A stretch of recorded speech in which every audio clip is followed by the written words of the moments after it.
My brothers and sisters, thanks for being with us. We're going to talk today about the problem of porn and how to overcome it with one of my dear friends, Jason Evert. Thanks for being with us.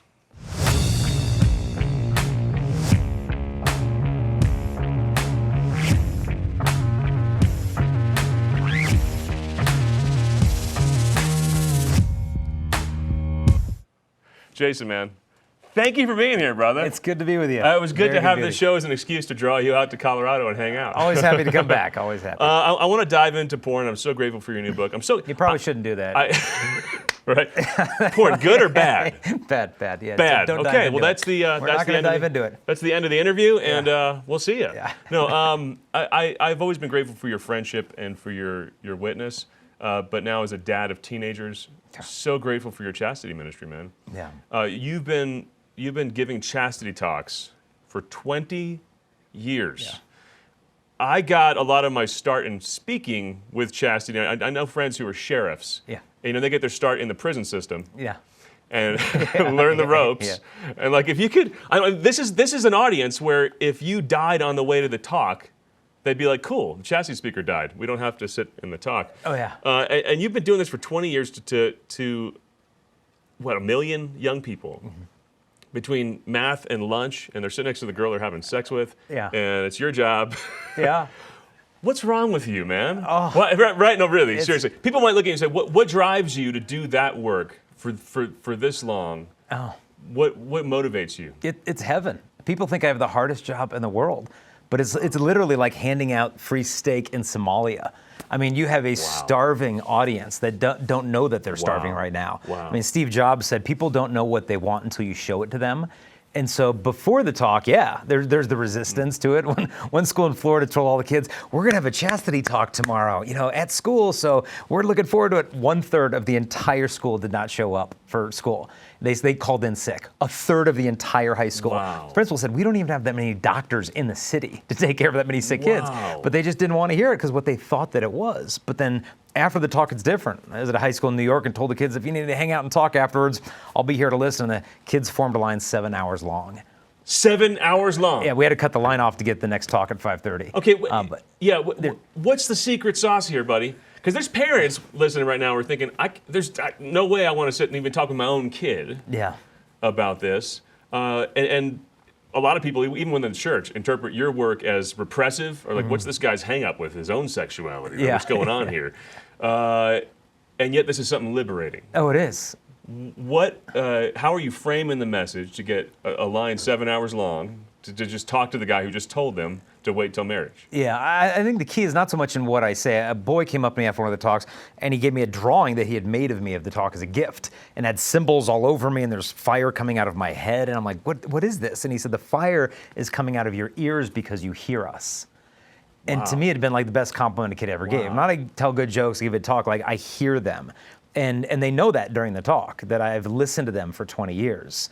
And they feel heard to the voices that they've stifled even in themselves, of just like, wait a minute, this guy's not shaming me and wagging a finger at me and judging me and condemning me to hell. He's calling me out to love the way that I actually want to love. Like, lust has been dissatisfying to me. I want something better, but I've just been gorging on this counterfeit. And here along comes this guy that's not, talking down to me. He's opening his heart and his struggles that he's had in his life, and the guy's real, and he's happy, and he's demanding, and I want a piece of that. And so they know that I love them, and they know that I'm, and so they come up and they spill their beans, and I hear all their confessions. I can't absolve any of them, but I hear quite a lot, and they know that I'm going to listen to them. And that's what I love about your approach to this topic, and it comes through in your new book about pornography. Yeah. And I'm grateful too. Like when I was in Parish Youth Ministry, and I felt the Lord calling me to speak, and you're like, help me out with this. The demand's ridiculous.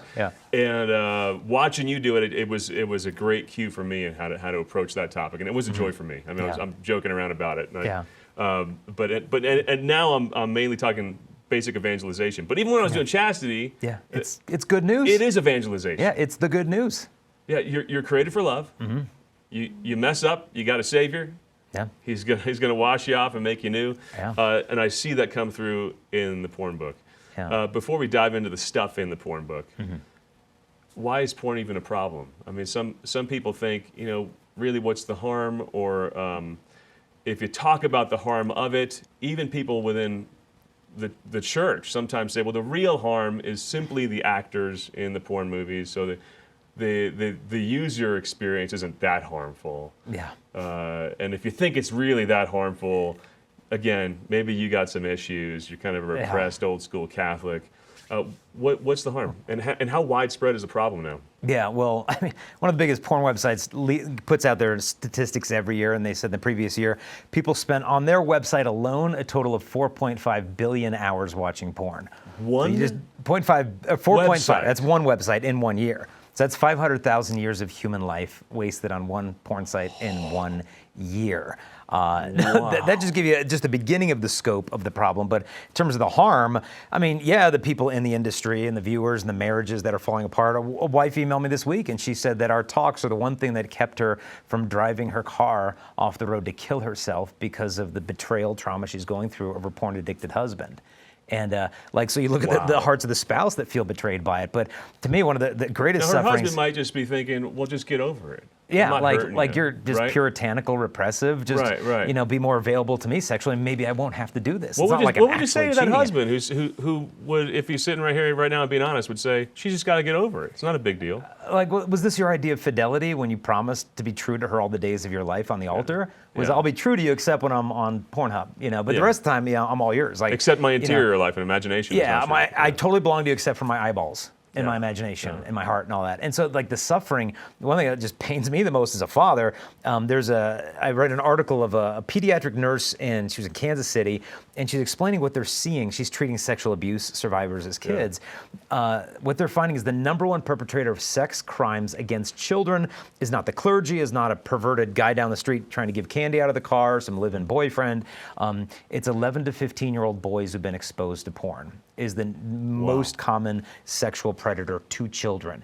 And the most often getting abused is 4 to 8-year-old girls. So basically the boy sees porn on the phone, and then his little sister has a slumber party with her cousin, is 8 years old, parents are asleep, stuff happens, and he's having her reenact stuff that he's seeing on these phones.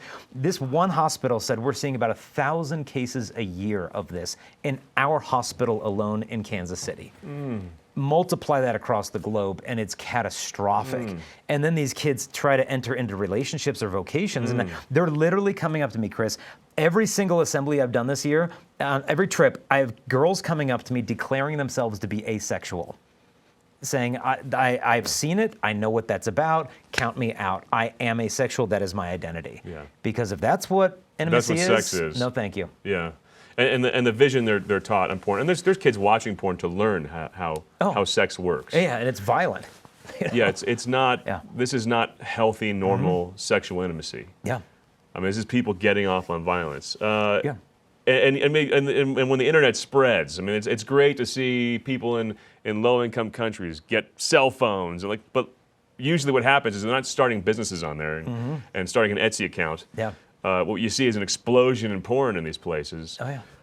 What is it in human nature that draws people to this? And I love that you started the book by getting people to turn to their own desires. Because this is, again, when you preach chastity or this topic, you're using the framework of the gospel message to talk about this particular issue. So you're taking the gospel to where you're hitting them in a deep, intimate place, a vulnerable place. But the gospel, according to John, starts with Jesus' first question to humanity. What are you looking for? Right? And that's how you start when you do a chastity talk. That's how you start your porn book. And I love this one quote by Bruce Marshall that you included in the book. The young man who rings the bell at a brothel is unconsciously looking for God. Whoa. Spell out that connection and why helping people make that connection is important for reordering desire. Yeah, well, I mean, so often underneath these addictions is really a legitimate unmet need. And until that's really addressed, all you're doing is treating symptoms. Like, oh, here's the problem, it's the porn. It's like, well, no, maybe the porn is the fruit growing out of some type of lie that came out of some wound in that person's life of like, maybe I'm not worth even being looked at myself.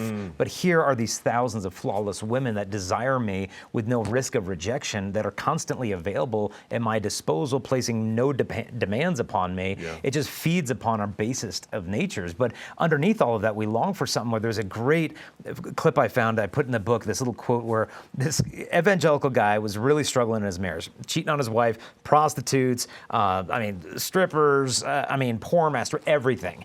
And he finally opens up to another Christian friend. Hey, look, I'm at the bottom of the end of my rope. I've been doing all this horrible stuff. And his friend sent him, well, if what you want to really do is look at porn and masturbate, then go ahead and do it. His friend is like, what? Like I knew this guy to be an upstanding Christian guy. Wow. And he's like, what? He said, no, if what you really want to do is look at porn and masturbate, go ahead and do it. And his friend was frustrated. He kind of pounded the desk. He said, that's not what I really want.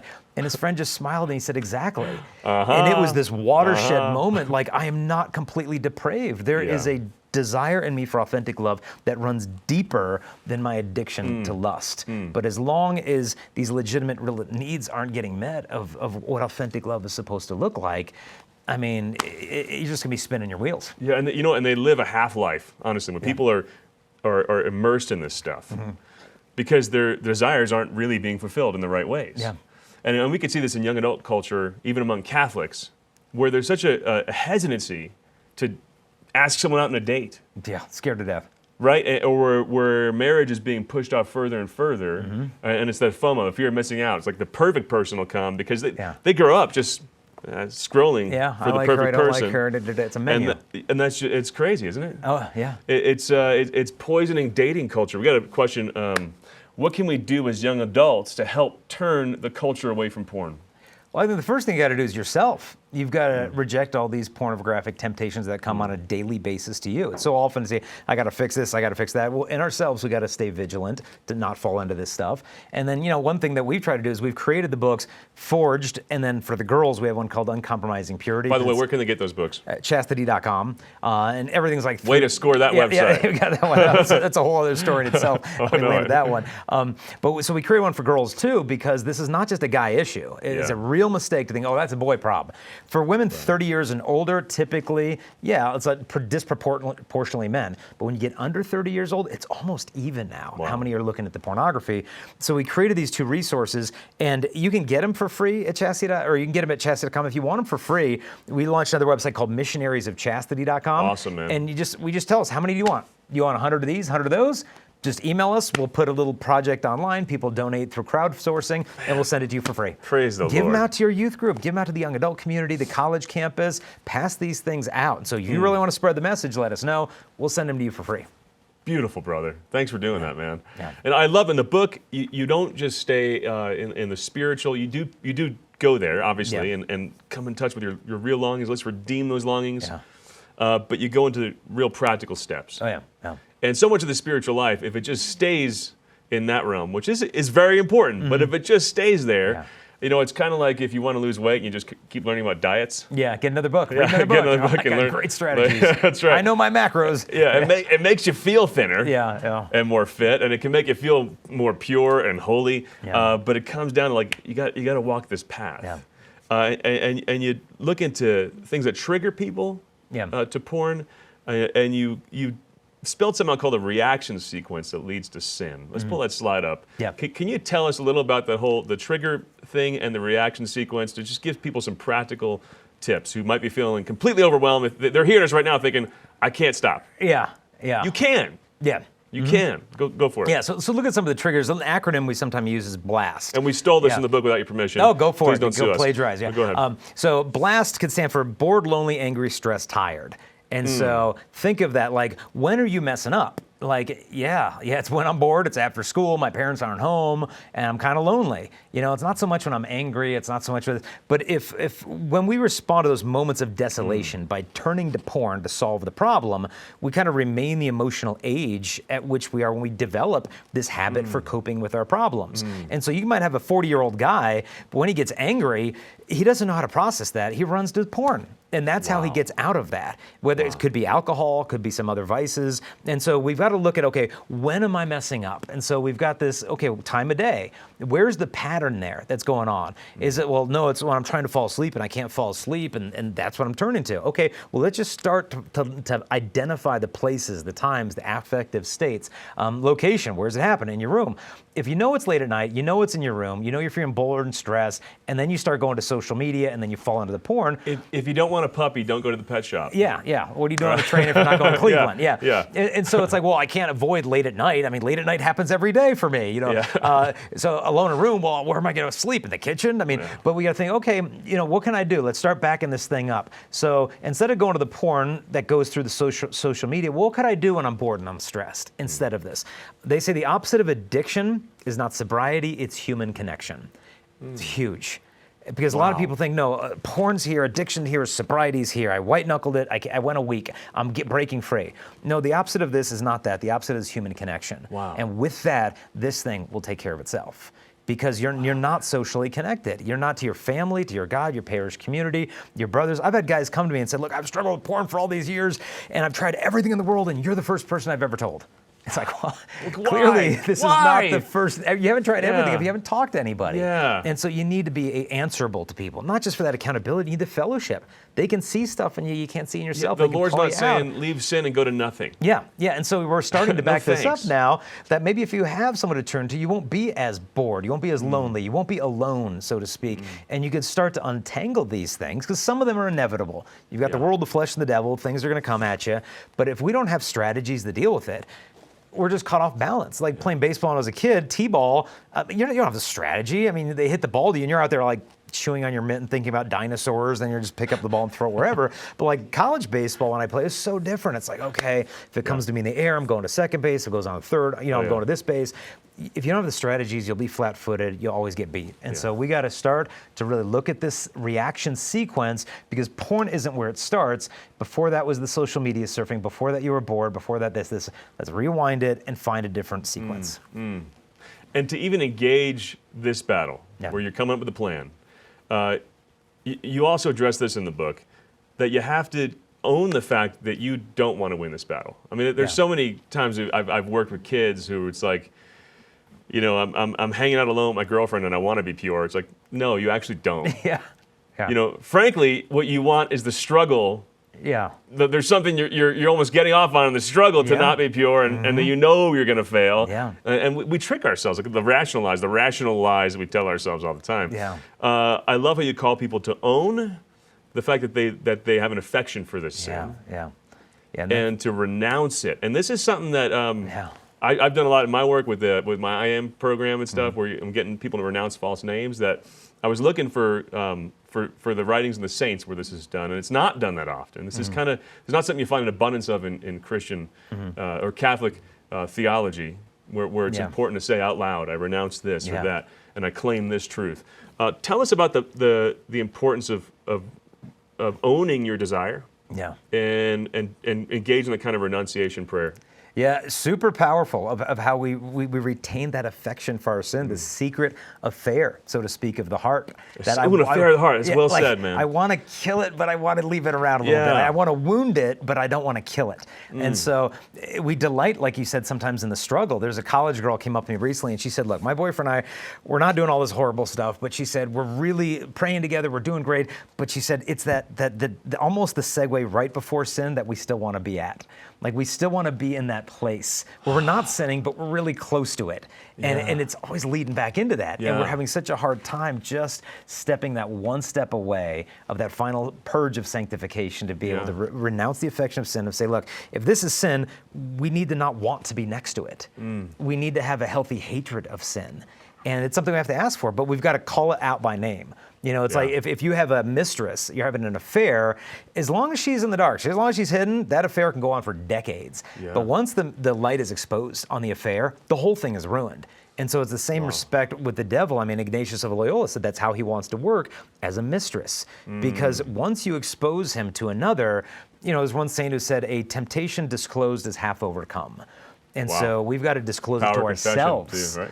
You know, of just like, in the name of Jesus Christ, I bind this, I rebuke this, and I renounce my affection for the sin. I'll say it 3 times, I'm going to do it. There's just something in exercising the power of the will against that. It doesn't make it all go away, but it calls it out and brings you a new spiritual strength when you realize the enemy. I remember struggling with this as a young man, and just the difficulty of renouncing that affection for that sin, because I really thought this is part of who I am. Oh, yeah. Like, if I give up that fire, what else is there to replace it? Yeah. And that really comes down to a lack of trust in the Lord. He's like, come on, man. And sometimes our way sins more to replace it. become our companions instead of God. Yeah. In those times of loneliness and darkness, we've been through a lot with those sins. Porn's been there for me. Yeah. And this thing that I've always turned to has always been that consolation during these times of desolation. It's scary to let go of that. Will God really console me when I can get that consolation on the internet in 5 minutes, and all of a sudden all that loneliness and isolation I've been going through all day evaporates at least for 10 minutes? Trust. Jesus has trust. is better. Yeah. You can't conquer any of this stuff without faith. Yeah. It's just not going to happen. Great question. What can parents do? This is a question that was just texted in. What can parents do to help keep their kids away from porn? Well, they got to smash all their phones. Yeah, that'd be a good start. That'd be a good start. They got to get computer literate. I mean, because the parents don't even know how to open an email attachment. The kid's like hacking into the Pentagon's website after school for fun. It's like, catch up, parents. But you're busy parents. I mean, I'm busy. Like, how do you get on top of it? Covenant Eyes came out with this great, it's called a Safe Digital Family Challenge thing. All you got to do is you text the word safe to the number 66866. So the safe. You just to the number, you just write the word safe, 66866. send it to the phone number 66866, click send, and then you'll get free for a week a video every day. It's like 4 minutes long that'll set up screen security for the family. Here's how we do it on MacBook. Here's how we do it on YouTube, Instagram, Chrome, Snapchat. So by the end of the week, you're gonna feel as a parent, okay, I got that figured out. Because if you had to one by one figure out, okay, here we go, the kid's got a Surface Pro and they have Instagram and TikTok, how do I set up security settings, password? It's overwhelming. And so Covenant Eyes walks through it all for you already. And then it also explains how to set up that accountability software that can block the porn, send you a report every day. On all devices. Every screen in the house. And don't just put it on the kids. I mean, put it on the parents too. Let your kids know what you're looking at and tell them that. You can check out my report, I'll check out yours. We're just going to hold each other accountable. Aren't we on the same understanding? Ruins the whole thing. Just ruins the mood. Yeah, they can't be like, I was going to pull out my amendment rights and how you're infringing upon my free speech, and now we're on the same standard. The idea of your mom seeing what you're looking at is the biggest turnoff ever. Oh, yeah, yeah. Just the mood just plummets. None of this stuff just comes from a place of theory for you. Yeah. I know that you've conquered this yourself. Tell us about your journey with conquering your struggles with lust, with porn as a kid, that have fueled. I mean, the advice I'm reading here, it's like, this comes from life experience. Yeah. Well, I mean, it's a lifelong battle. It's not like, well, I signed my chastity commitment card when I was 16, and I've been good ever since. Like, I trashed the porn in high school, and I've never gone back. But I mean, still, the devil's like a roaring lion looking for someone to devour. You have to be vigilant against that. And so, I mean, for me, the porn started like early grade school. I mean, seeing the stuff when I was like in second grade. I mean, just found some magazine in the street, and then before you know it, my friend down the street had it, and then my cousin had it, and then you'd find it because their dads had it. That's how you'd always get the stuff. But even my high school, one guy in my high school passed out porn from his locker to anyone who would vote for him as senior class vice president. I mean, I don't know where he's at. He's probably in Congress by now, but like, we'd laugh it off. Like, oh, no one's getting hurt. But like, dude, we were just getting emasculated left and right by the stuff and just so hooked in. And it was hard to break free from the stuff. I mean, but thanks be to God, that was really before the internet was very popular. I mean, it was just porn was just starting to come into the internet when I was getting out of it. My friend was like, look, you can see porn on the internet. I'm like, you serious? And I went over to his house and he dialed up the World Wide Web. And like, it took like so long for the pixelated image to show up. I'd basically finished puberty and lost interest altogether by the time the image showed. But like now it's just such a different game because like right there on that kid's phone, there's no filter. You're dead meat. And so, it took work when we were kids. Yeah, but you could throw away it and it was gone. Yeah. Now you throw away and it's just back there the next day. It's right there waiting for you. And so it was definitely a journey, and not just getting rid of the porn, but healing the wounds. Because some people think, I got porn out, I'm healed. It's like, that's like me sticking like your Braveheart sword upstairs and you pulling it outside like you're healed. Like, no, your intestines are on the floor. Like we're not healed because it's Let's out. deal with the roots. Now we got to start mending the scar tissue and relearning how to look at the human body. And that's the lifelong work. That's amen. But when I was a kid, I went to this retreat, and this guy had the courage to get in front of everybody. He's probably 40 years old, and he started to cry. And he said, he spent 25 years addicted to porn and masturbation, and actually started the talk by saying, I'm gonna go there with the M word. And we're like in 6th grade. I'm like, no, please don't. Yeah, don't take please that don't word. do this. But it woke me up to the fact that, whoa, this is a problem. Yeah. And a big part of my path to freedom, and I love the freedom on the other side, because the more you virtue, the easier it gets. It's just not interested. Yeah. Not that I don't have testosterone in my body, but like I just prefer the purity, the freedom of being able to love. That's what purity makes you do. But mortification was a key part of my journey. For me, I made a promise to myself, run around the block with my shoes off every time I messed up and go face-to-face to confession. I had big calves by the end of that battle. And you use the word mortification in the book, which is an old school word in Catholic theology and practice. Talk about mortification. What's that look like in this battle against porn? Yeah, it's a dying to self that has to happen. Yeah. And so if I can't deny myself ketchup, I mean, how am I going to deny myself porn? Yes. And so let's start with baby steps. I can skip that. You know, I can, and just start with what's within your means. Don't overwhelm yourself by taking on penances that are too extreme, and then you just get overwhelmed. I can't do this, and you throw the towel in. Just start with those little deaths to self, but there's life in that. I think I would use an analogy in the book of there's a type of tree, the lodgepole pine, it is that the seeds only sprout through a forest fire. It's the only way the thing can spread. It has to burn off the resin of the seeds, and then a whole new stand of trees will grow in its place. And it's kind of like sometimes a death has to happen in order for a new life to come. And so whether it mean fasting, but it doesn't have to be fasting from food, fasting from social media. Like maybe I can live without apps for a month. Be amazed how it alters your appetite. It's baby steps. It's like if you drink a lot of soda, and then you start drinking water, you start not wanting the soda anymore. Yeah. The sugar cravings change when you shift the diet because you can feed off what you really need instead of what your brain is telling you is going to satiate you. Jason, I've met people who, it's not just a temptation or struggle, but it's full-blown addictive level. Yeah. And one of the tragedies of addiction is that it takes away the legitimate enjoyment of something. Alcohol is a great blessing. You become an addict. One of the tragedies when you're recovering is like, I can no longer have something that everybody else gets to enjoy as an actual blessing. For the person who's been wounded by this profoundly, maybe within marriage, what's the hope like on the other side? Yeah.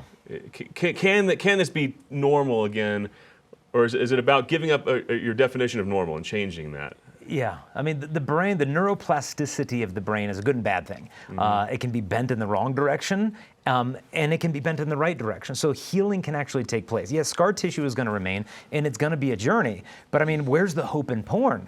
I mean, do we really want to be some like 35-year-old porn addict who's got to slap my laptop shut when my daughter comes in the office because she can't see what dad's seeing? It's like, well, what hope is in this? Like, and so the devil's going to make you think, but it's going to be impossible. It's always going to be this hard. But it's like having two magnets close to each other. Yeah, it's tough.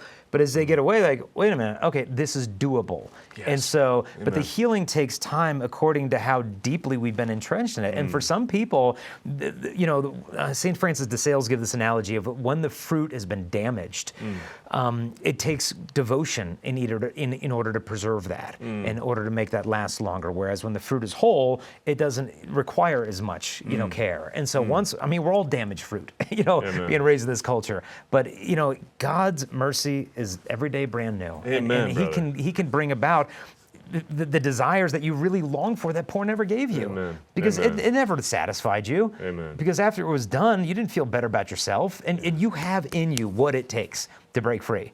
And guys are like, but you don't understand how powerful these temptations are. I'm like, dude, you're sitting in the library on your phone, and you're looking at this garbage, and then some girl's walking by you. You've had her eye on her all semester long, and she's about to walk right past you and see that you're looking at this on the internet. You know how fast you'd flip that screen off? You're like, I'm doing my chemistry homework right now. Like your body, how did you overcome that? Because there's a more noble desire in you. Tap into that. Amen. And when within marriage too, I mean, we've all experienced this in marriage. When there's a wound that someone recovers from, and we had wives who had dealt with sexual abuse. Are things normal as I would think a perfectly healthy marriage would be? Maybe never. However, the way we've walked through fire for one another out of love for each other, there's a sharing that we get to know that other people don't ever understand. And this is the freedom and beauty waiting for people on the other side of this battle. We got 60 seconds left. I want to read this quote from Olmsted that you started the book with. Imagine standing before the throne of God on Judgment Day, where the great saints of ages past, who themselves dealt with preeminent sins in their own day, will say to each other, "We dealt with the trouble of lust in our day, but those 21st century men, how happy these happy few battled the beast up close." Thanks for starting with that, brother, because it's the battle. Some people look at the battle and feel defeated by virtue of the fact that they're in the battle or they're struggling. Yeah. And all this practical advice and all this love you're throwing at people through this book, it reinforces the message that your Father's on your side. And the battle is exactly what makes us the great saints that he's calling us to be. Thanks for the message of hope and freedom and love. I love you, man. Thanks for this. Thanks for watching, guys. We'll see you next time.